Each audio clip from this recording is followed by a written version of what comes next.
Green Bay Packers dominate the Miami Dolphins for a 30-17 victory, a resounding wire-to-wire victory that for some reason left me a little bit underwhelmed, just a little bit. Let's get into why. Some of it has to do with the defense. Quite a bit of it has to do with the defense, which is wild to say of a game in which the Green Bay Packers held an offense that on this very show I said was potent, I said was fast. And for me to then turn around and say I wasn't that I still have questions about the defense. um I certainly need to explain that take. Good morning, and thank you for enjoying it with the Six Pack, the Scotty Six Pack, the only podcast talking all things Wisconsin sports. That's just 6 days a week. I'm your host, Kedrick Summers. I cover the Wisconsin Badgers for Athlon Sports. We'll talk about that a little bit. While you're here, leave a nice review, 5 stars, kind comments, and smash that subscribe button on your podcast platform of choice, or of course on YouTube, youtube.com/@Scotty6Pack. Enjoying the conversation. We are, of course, talking Packers, as I just got back from Lambeau Field. And at the end of the show, we will have our final front court feature on the Wisconsin men's basketball team in my one-on-one interview with Stephen Crowell. That interview available for our premium subscribers. You can upgrade your subscription for just $5 a month by going to scotty6pack.substack.com. That, of course, linked in the podcast description. Go ahead and find that.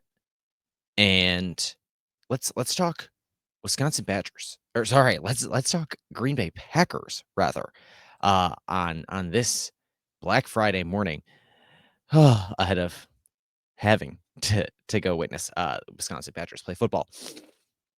Yes, the show being released on the morning of Black Friday. It is 1 a.m. Central Time, 1 a.m. Lambeau time. Ooh, yeah, gonna be an early morning for me. I got back from Lambeau Field and wanted to get some quick thoughts out here.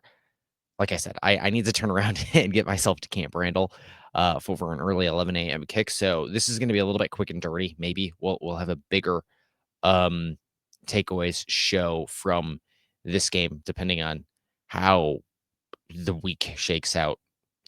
Probably largely depends on what happens in the Wisconsin Badgers football game this Friday. Going forward, it's going to be a little bit determinate in what the show looks like for the next few days and what we are covering, because it could that win or loss could rapidly change what news is going to come in at what pace. But let's talk Packers for a minute here, because the Packers did dominate the Miami Dolphins. Absolutely. A fast 14-0 start for Green Bay that quickly got out of hand. This quickly became a 24-3 game by halftime, and Green Bay never was at real risk of giving up that lead. It was a phenomenal performance, one that the Packers did by running the ball really effectively, doing so not just with Josh Jacobs, particularly in the first half. The run game really got going before Miami knew that the Packers were going to just try and run the ball and salt the game away. And this is why the overall rushing numbers don't look all that overwhelming. At the end of the night, the Packers still rushing for 4.6 yards per carry, but that being bolstered quite a bit by 123-yard scamper by Jaden Reed. Meanwhile, Josh Jacobs only averaged 2.3 yards per carry. Chris Brooks averaged 9.3 yards per carry. What a great day for him. But Green Bay did it on the ground in large part in the first half, and Miami never got anything going on the ground in this one. 39 total rushing yards for the Dolphins. And again, a lot of that because Green Bay didn't allow Miami to have an opportunity to run the ball, to establish the run, because the Packers got out really quickly in this. And that took away an element of Miami's game that can be potent with Raheem Mostert, with Devon Chain.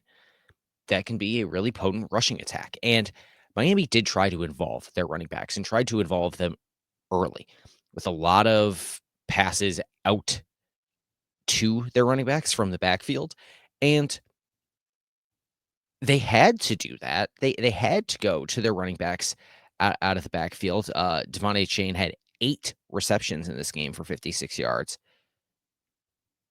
That's twice as many as Jalen Waddle got, for the record, because the Packers secondary, which I did not think was going to be able to hold up that well in this one, absolutely held up. It's not to say that the pass defense was perfect throughout the game, and we'll get to that a little bit at the tail end here. But the Packers secondary held up and kept Tyreek Hill in check, kept Jalen Waddle in check. That impressed me. With no Jair Alexander, who'd have thunked it? Who would have thunked it? Tyreek Hill had 6 receptions for 83 yards. I don't know if all of them came in the second half, but it certainly felt that way. He had some chunk plays. He has a touchdown in this game, but it's a weird tip ball drill that he doesn't really get a ton of credit for, in my opinion. He happens to be the beneficiary of a batted ball in the air that lands in his cookie basket. But the Packers kept Tyreek Hill in check and kept him in check so much that by the end of the game, he wanted no part of being on the field for Miami's last series. He was not running hard enough, and he got put on the sideline. Yikes.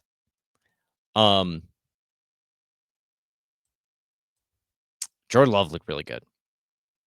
Jordan Love threw some darts in this game, and guys like Tucker Kraft made Jordan Love look really good. Tucker Kraft had 78 yards in this game on 6 catches, that leading his team in both. 13 yards per catch, and doing so much of it after the catch, trucking guys in the open field. Oh, incredible. Tucker Kraft really good. Josh Jacobs really good out of the backfield, catching passes, breaking guys' ankles.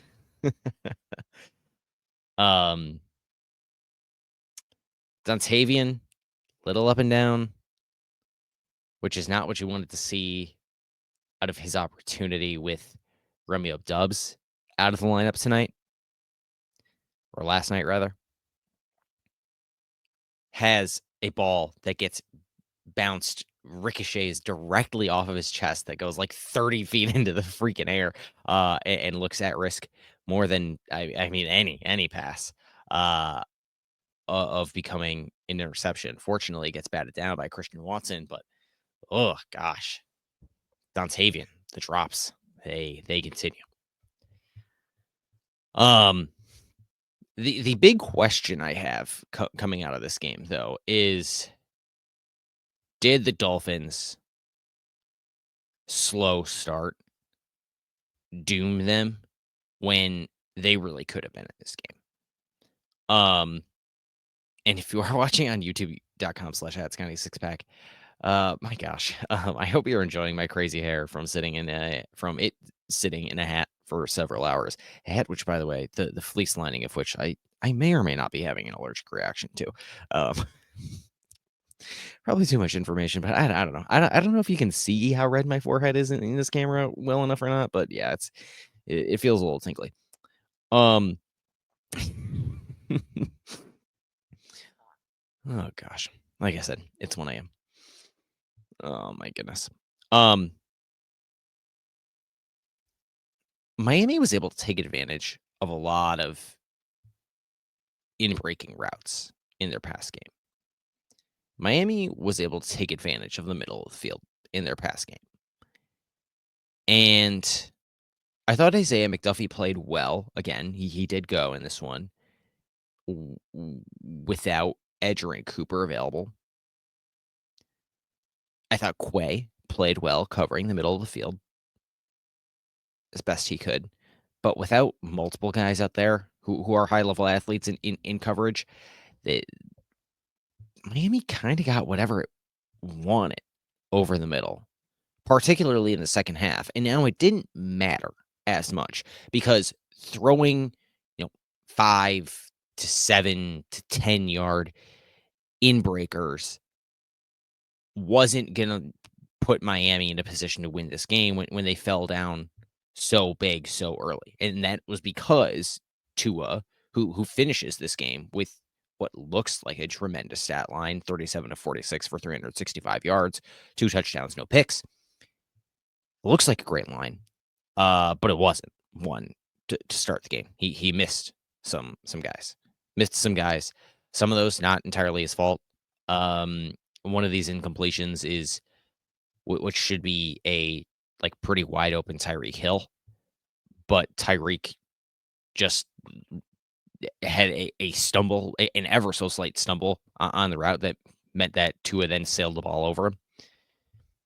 I don't know. But these in-breaking routes are what the Dolphins ate up the Packers defense all day on. Jonnu Smith had 10 receptions in this game for 113 yards.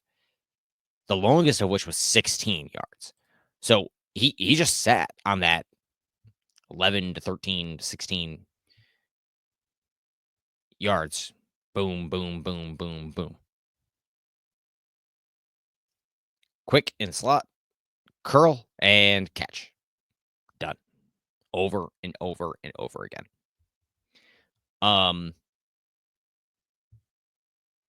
I was surprised that Green Bay was able to dominate San Francisco so thoroughly, even understanding that Brandon Allen was playing in that game because San Francisco has been able to take advantage of the middle of the field so much. And yeah, Brock Purdy deserves credit for being the quarterback that has been able to do that for San Francisco over the last couple of seasons.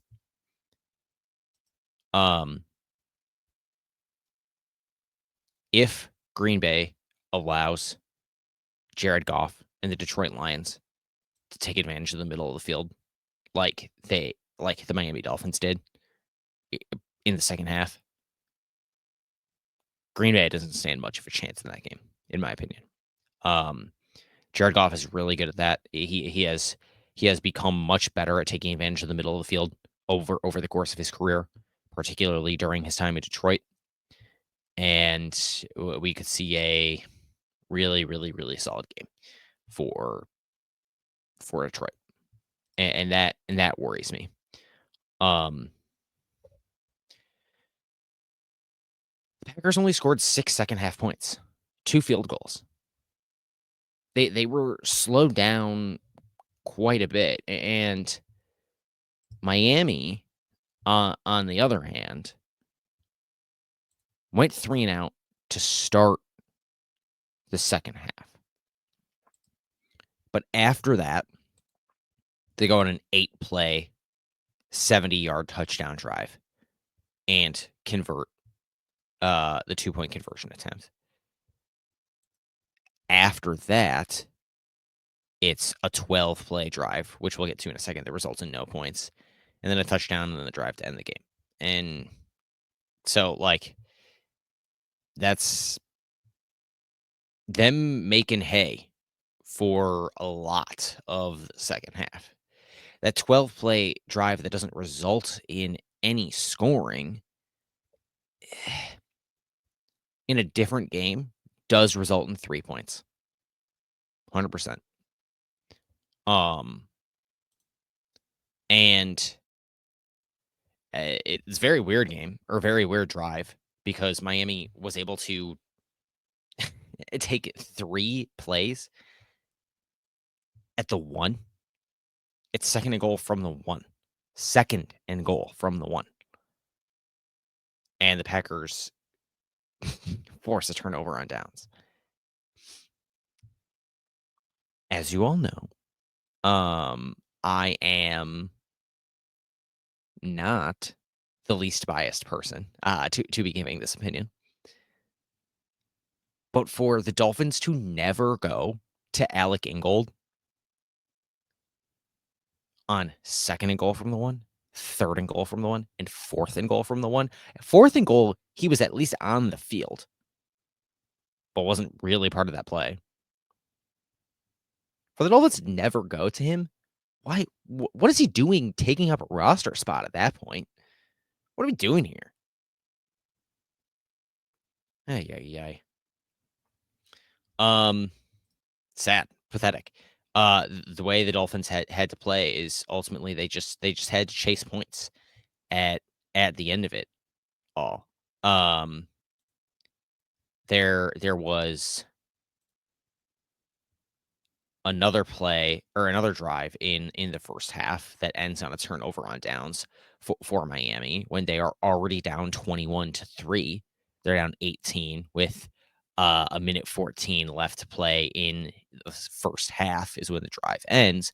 And the drive ends at the Green Bay 38. So Miami, in a different scenario, kicks a 55-yard field goal attempt. Maybe that's good. Maybe it's not. I don't know. It was pretty cold. Maybe the ball's just hard as a rock. I don't know. But there's 6 points there. And that just makes this a different game. Not that it's enough to change the tide here, but it's a different game. And I worry about that script being something a little bit different. It's not like the Packers weren't able to do anything offensively in the second half. You know, there's a 72-yard field goal drive that lasts 5 minutes. There's a 78-yard field goal drive that lasts 4.5 minutes in there. But the other 2 times they touched the ball were 3 and out and 4 and out. So, like, I don't know. Miami held the ball for a really long time in the second half. Again, that's not that much of a problem.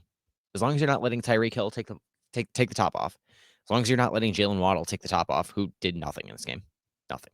I get it, 4 receptions, but by Miami's last drive, the drive that ended the game, where they ended up running the clock out of time, he had quit. Jalen Waddle had also quit. He was not hurrying back to the huddle. He was throwing his hands up. He was done. Okay. Ugh. Defense didn't let them take the top off, which was really the only way they were going to lose this game. Maybe the Packers could have scored more points if they had needed to, but I'm not 100% sure that's right. Because it's not like they were just running the ball to run out the clock. On the Packers'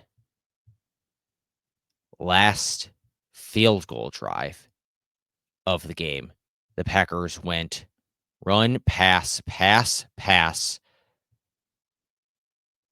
Jordan Love fumbles on a play that that's the swing. That's the little forward pass.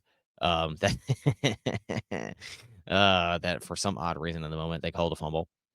So they go run, pass, pass, pass, pass, pass, run, run, pass, field goal. Okay. Doesn't tell me you're putting a ton of resources in just bleeding clock and that's it. You're trying to move the ball still.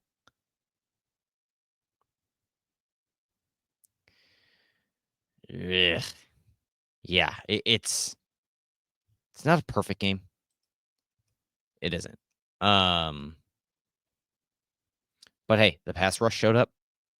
Again, some of that I think is because the Packers knew the Dolphins were just going to sit back, let Tua drop back, and so Jeff Hafley was going to let the defensive line, the front 7, just pin their ears back and go, go, go, go, go. Lucas Van Ness had a game. Rashawn Gary had a game. Quay had a game. That certainly has to help when your pass rush doesn't have to worry about being so disciplined because Tua's not that much of a threat to take off and run. Not really one at all. Wasn't in this game at least.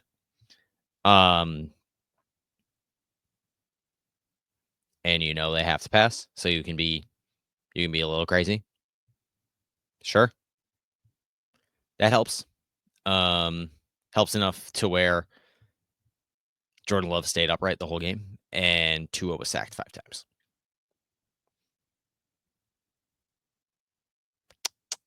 Yep. Kenny Clark even got one. Brendan Cox Jr. got one. All right. Big game.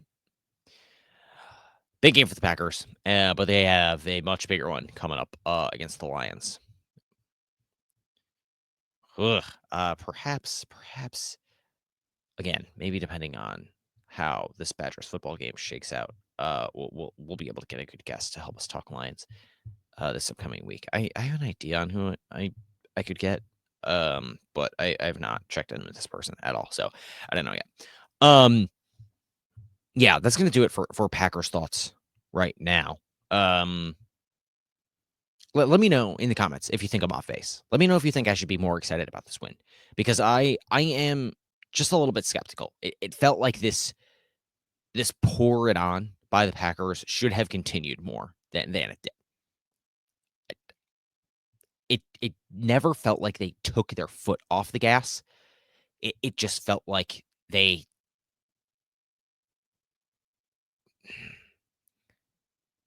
offense wasn't able to do what it did in the first half, and got a little bit of a break in the first half on the very first drive when Rubber Shell recovered the muff punt that happened like right in front of where my seats were, by the way. That was fantastic.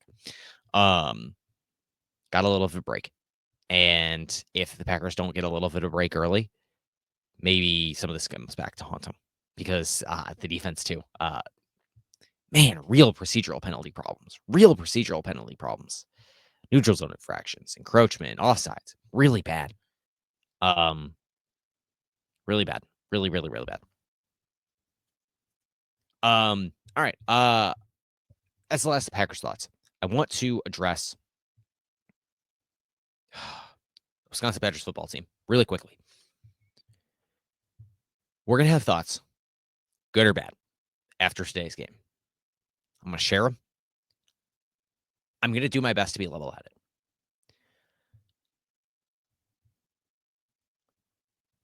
Do your best as a consumer of media, as a consumer of my media, to be a little bit aware that folks may not share their most level-headed takes immediately off the rip, and maybe don't hit send on that tweet.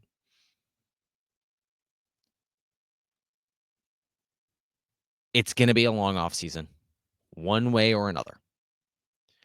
Lots of things are going to change this off season for the Wisconsin Badgers football program. I can promise you that. I know that much. What exactly those changes are, I know some. I also know that there are known unknowns about what's going to come next. Some of that is going to start with however this game today goes. I'm an alumnus of the university. My job is to tell it like it is about the program, and approach it with an unbiased opinion. It will be very different for me doing that in a world in which the Badgers do not have a bowl streak to hang their hat on. And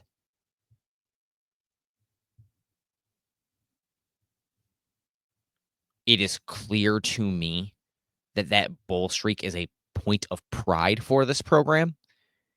And given that it's a point of pride for the program, I do not think it is unreasonable for you as the fan to hold it as a point of pride in your program.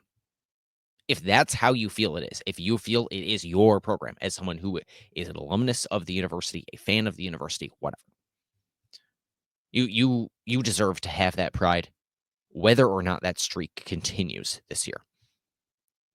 That is an incredible accomplishment over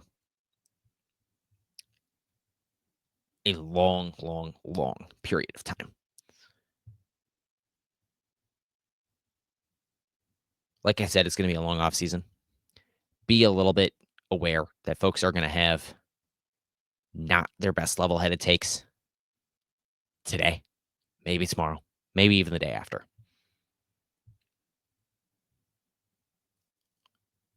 Appreciate the bull streak for what it is and for how hard it is to maintain. Um,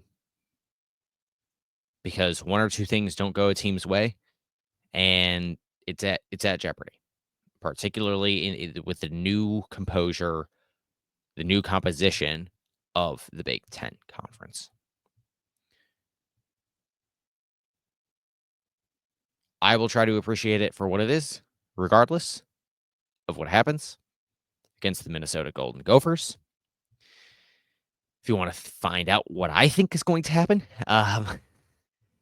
I know that my colleague Christian Borman over at Athlon Sports is publishing our staff predictions. So go on over and find those. I will also have that shared on my Twitter feed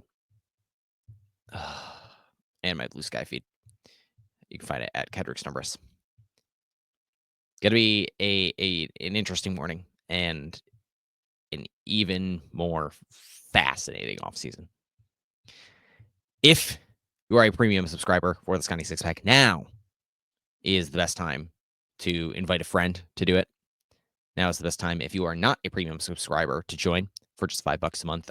We are keeping the conversation going in the subscribers only chat about some developments that are soon to come to the Wisconsin football program. Stuff that I can't necessarily say here. Some of it a little bit more speculative, some of it a little more, doing some work. We also have exclusive one-on-one interviews, like the one that's going to be at the end of the show for our premium subscribers.